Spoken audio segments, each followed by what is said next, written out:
কিনা, দক্ষিণ দিকে মাথা দিয়ে ঘুমানো যাবে কিনা, ফরজ গোসল কারণবশত বিলম্বে করলে কোনো গুনাহ হবে কিনা, খাবার খাওয়ার সময় কি মাথায় কাপড় দেওয়া আবশ্যক, 4 রাকাত বিশিষ্ট নামাজের প্রথম বৈঠকে তাশাহুদের পর দুরূদ পড়ে ফেললে করণীয় কি, টিস্যু বা ঢিলা ব্যবহার না করলে নামাজ পড়লে হবে কিনা একটু জানাবেন। বাথরুমে উলঙ্গ হয়ে গোসল করা যাবে কিনা, ওযু ছাড়া হাদিস শরীফ পড়া যাবে কিনা, জুমার দিন অনেকে মৃত্যু ব্যক্তির দোয়া করার জন্য মিষ্টি নিয়ে আসে, সেটা খাওয়া যায় কিনা, কেউ সফরে আছেন কিন্তু সফরের নিয়মে কসর না পড়ে নরমালি নামাজ পড়লে তার নামাজ হবে কিনা, এখন এই যে জুব্বা পরা কি জায়েজ আছে, স্বামী স্ত্রী একত্রে নামাজ পড়ার সময় স্ত্রীকে একামত দিবে, মহারণা না দিয়ে স্ত্রীর কাছ থেকে মাপ চেয়ে নেওয়া যাবে কি, মোবাইলে অশ্লীল ছবি বা ভিডিও নিয়ে নামাজ পড়লে কি নামাজ কবুল হবে।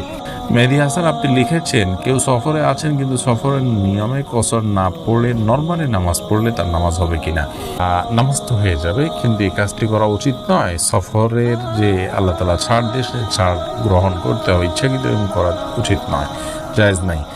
এমদাদুল হক আপনি লিখেছেন পিতা যদি হারামভাবে ইনকাম করে ইনকাম কি পরিহার অন্যদের জন্য হারাম হবে, যার নিজস্ব ইনকাম করার সুযোগ আছে তিনি তার উপার্জন নির্ভর করবেন, হারাম উপার্জন উপর নির্ভর করবেন না। যদি অন্য কোনো উপার্জন না থাকে তাহলে সেক্ষেত্রে বিকল্প হিসাবে ছোট শিশু আছে, উপায় আছে, আপনি আপনার জন্য এটা জায়েজ হবে। শহীদুল ইসলাম লিখেছেন জুমার দিন অনেকের মৃত্যু ব্যক্তির দোয়া করার জন্য মিষ্টি নিয়ে আসে, সেটা খাওয়া যায় কিনা, মিষ্টি খাওয়াতে কোনো অসুবিধা নেই, তবে দোয়া করার পর মানুষকে মিষ্টি খাওয়ানো এটা আসলে কোন হাদিস নির্দিষ্ট কোনো বিষয় নয়। এমনি দোয়া করলাম, আমরা দোয়া চাইলাম, কেউ দোয়া করলো, এটা ভিন্ন কথা, কিন্তু দোয়া করার পর তাকে মিষ্টি দেয়া এটা আমাদের দেশীয় কালচার এবং এটা অনেকটা দোয়ার বিনিময় কেন জানি মনে হচ্ছে। মৃত ব্যক্তির জন্য দোয়া করার পর পয়সা নেওয়াও জায়েজ নাই, কোনো বিনিময় নেওয়া জায়েজ নাই, এটা বিনিময় আপনি না বললেও যে ঠিক আছে উপস্থিত মানুষদের জন্য হাদিয়া সেই হিসাবে এটা খাওয়া জায়েজ আছে, যে কেউ দোয়া করুক বা না করুক মসজিদে যারা আছে সবাইকে খাবার দিলাম, সবাইকে একটু মিষ্টি খাওয়ালাম যাতে মৃত ব্যক্তির সওয়াব পায়, সেই উদ্দেশ্যে তিনি করলে এটা গুনাহ হবে না সন্দেহাতীতভাবে, সেই জন্য বললাম এটা খাওয়া জায়েজ আছে, বাট দোয়া করেছেন তার জন্য মিষ্টি এরকম যেন না হয়, বিষয়টা এই কালচারটা একটা পরিবর্তন আমাদের আসা উচিত আসলে।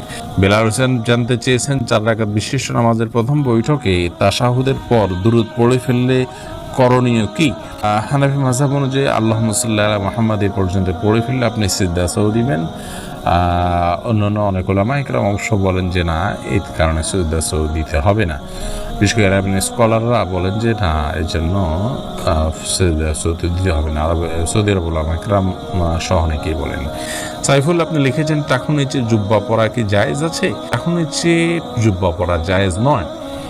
আপনারা অনেক সৌদিয়ানদেরকে দেখেন তারা টাকুর নিচে জুব্বা পরে, মাথায় টুপি পরে, আবার উপরে একটা আপনাদের শেখ রাজ্যের এরকম রুমাল পরে, এরকম একটা রুমালও পরে, তো এটা দেখে আপনারা হয়তো মনে করেন যে এই জুব্বা পরা বোধহয় জায়েজ আছে। না ভাই, মা আসফাল কাবাইনি মিল ইজারে ফিন্নার, নবী ইসলামের কোন কোন হাদিস আছে মা আসফাল কাবাইনি ফিন্নার, উপর দিক থেকে যে সমস্ত পোশাকগুলো যায় সেটা লুঙ্গি হোক, জুব্বা হোক, এমনকি পায়জামা যদি হয় সেটা যেগুলো উপরে পরায় সেগুলো যদি টাকনু নিচে যায় সেটা হারাম হবে, আর যেগুলো থাকেই টাকনু থেকে নিচের অংশ যেমন মোজা সেটা জায়েজ হবে, বা মোজার সাথে যদি পায়জামা বা প্যান্ট ওরকম অ্যাটাচ থাকে, ওরকম অনেকে ডিউটি পোশাক হিসাবে থাকে, সেগুলো থাকলে সেটা জায়েজ হবে। মোহাম্মদ আল ইসলাম রুবেল আপনি প্রশ্ন করেছেন বাথরুমে উলঙ্গ হয়ে গোসল করা যাবে কিনা। ভাই রুবেল, বাথরুমে উলঙ্গ হয়ে যদি কেউ গোসল করেন তাহলে তাতে কোনো বড় গুনাহ বা কবিরা গুনাহ হবে না, বড় কোনো পাপ হবে না, তবে এ কাজটি অনুত্তম এবং ভালো নয় আমাদের জন্য, জাস্ট এইটুকু আমরা বলতে পারি। কিন্তু আপনার এর কারণে কোনো বড় গুনাহ হয়ে যাবে ব্যাপারটি এরকম না, বিশেষ ওজোরের কারণে যদি আপনার বিবস্ত্র হতে হয় আপনার জন্য সেটা জায়েজ রয়েছে। নয়বে রহমাহুল্লাহ সহিহ মুসলিমের সরার মধ্যে তিনি ব্যাখ্যার মধ্যে তিনি লিখেছেন যে গোসল করার সময় লুঙ্গি বা গামছা বা এই জাতীয় কোনো কিছু দিয়ে গোসল করাটা হলো উত্তম, এতে কোনো সন্দেহ নেই।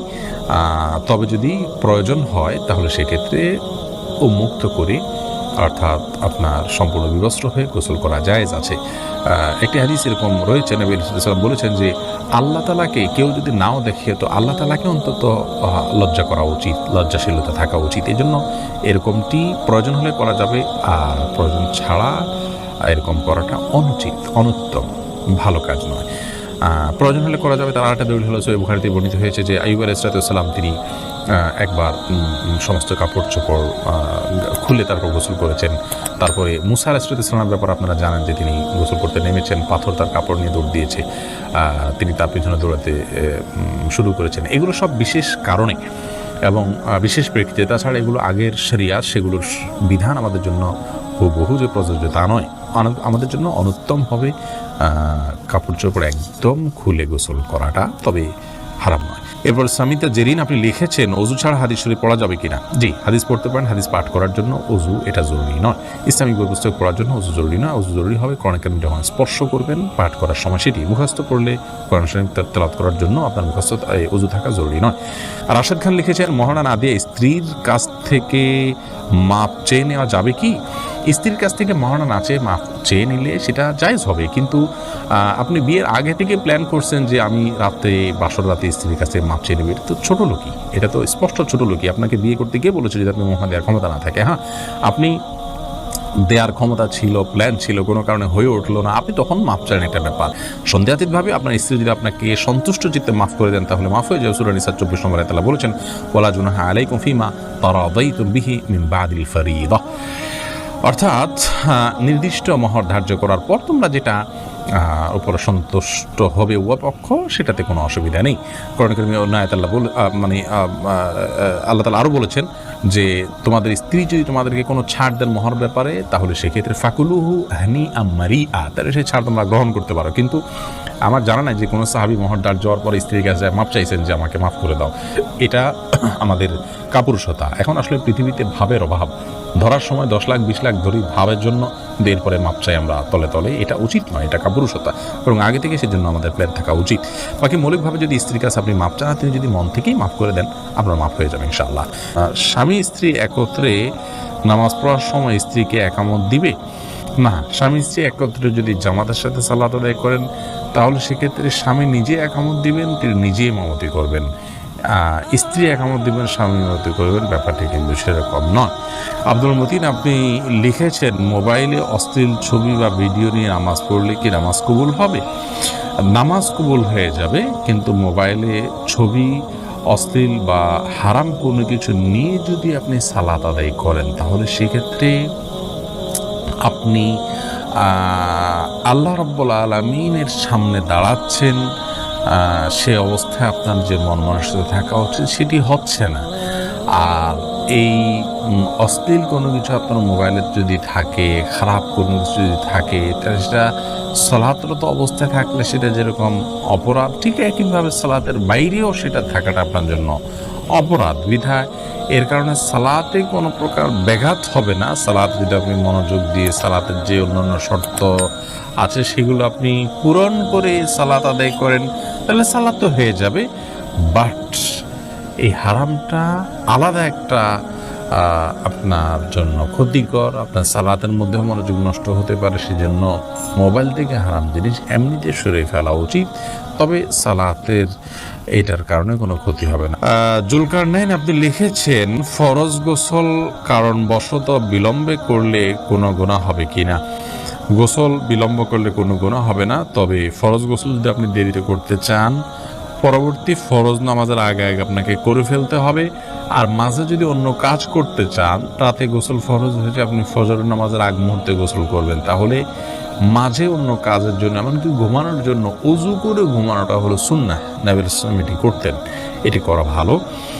বাকি গোসল তৎক্ষণাৎ করে ফেলতে হবে এমন কোনো বাধ্যবাধকতা নেই। গোসল ফরজ গোসল না করে অন্য কাজ কাম করলে মেয়েদের উপরে অনেক রকমের প্রেশার আমাদের সমাজ থেকে আসে, তো এটা উচিত নয়। এটা ছেলে মেয়ে সবার জন্য ইসলাম জায়েজ রেখেছে, উজু করে তিনি অন্য কাজ করতে পারেন, কিন্তু যথাসম্ভব দ্রুত ফরজ গোসল করে, ফরজ যেহেতু রয়েছে দ্রুত গোসল করে ফেলতে পারে সেটা ভালো, কিন্তু অন্য কাজ করা যাবে না এমন কোনো কথা নেই। মাহফুজ বিন জাহাঙ্গীর আপনি লিখেছেন আসরের পর থেকে মাগরিবের আগ পর্যন্ত পড়াশোনা করলে নাকি সমস্যা হয়, কথাটা কি সত্য? না, এটা মন গড়া বিষয়, এমন কোনো কথা নেই। আলোর মধ্যে থেকে আপনি পড়তে পারেন। আরাফাত সানি আপনি লিখেছেন দক্ষিণ দিকে মাথা দিয়ে ঘুমানো যাবে কিনা? যাবে, কোনো অসুবিধা নেই। এরপর সাদিয়া বিনতে আজাদ লিখেছেন খাবার খাওয়ার সময় কি মাথায় কাপড় দেওয়া আবশ্যক?